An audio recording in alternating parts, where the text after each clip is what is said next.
Did you know in the Viking world there were zombies?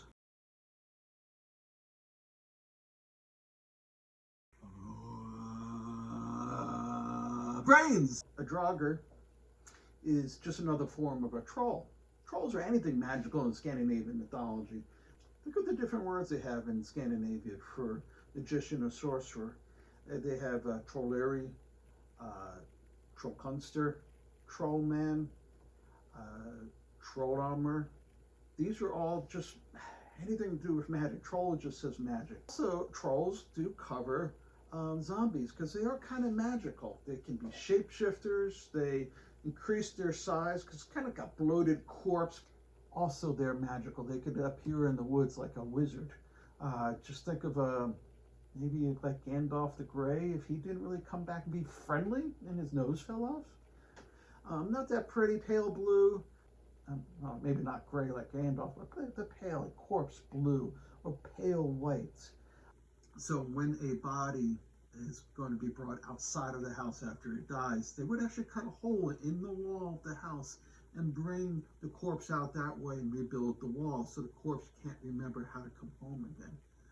One time someone made a mistake to bury the corpse right there outside the front door, and the ghost kept, or the Draugr kept coming in the home and harassing the family.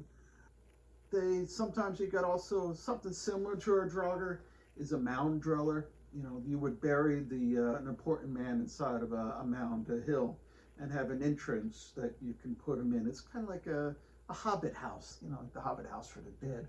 But they're not supposed to come out. Sometimes they do and cause trouble, or sometimes you break in and aggravate them and they start harassing you. But most Draugrs, they could just roam around anywhere. So how is a Draugr or a troll? How are they magical? For one thing, they're shapeshifters. They could change into different animals and change their size. They could appear as a bear and jump out at you in the woods. They kind of like change their size as like a bloated corpse you found in the water. Just get all puffed up. Under a cloudness of darkness, they could come off and pretend to be a friend of yours and lead you astray. They could also tell the future, as in one story where Odin dug up Golvik, who was a very magical vulva, a woman who could do cider, and told the future for him, told him about Ragnarok and the events at the end of the world and the new world coming about afterwards. Another thing they could do is they could grow their beards all the way down to their feet. I don't know if that's really magical, but also like in death, you know, you grow your nails and they're almost like cat zombies in some stories because you get these claws that gouge out your eyes. What else makes a Draugr magical?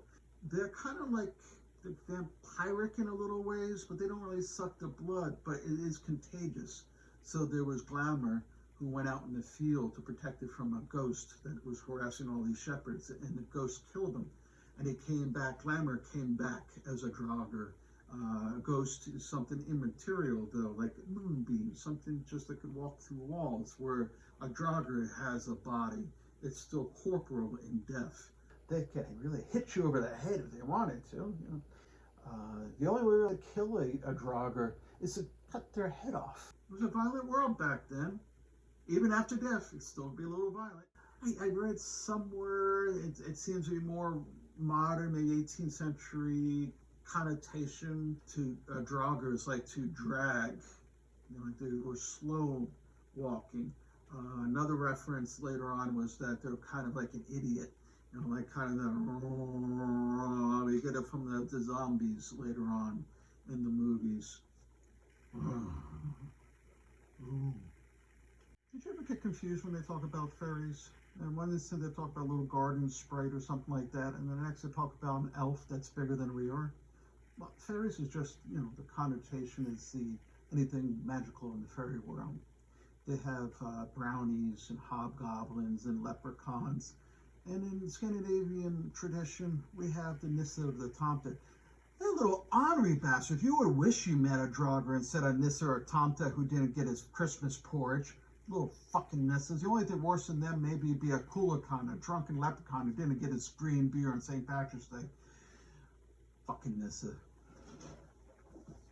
Fucking Nissas.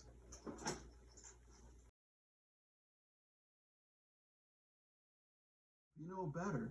You make sure you read your weekly Trollheim stories at Soundhouse Press, or else one of the Draugrs will come out and get you.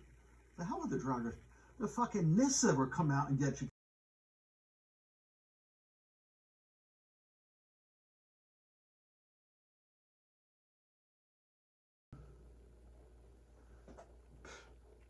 Fucking Nissas.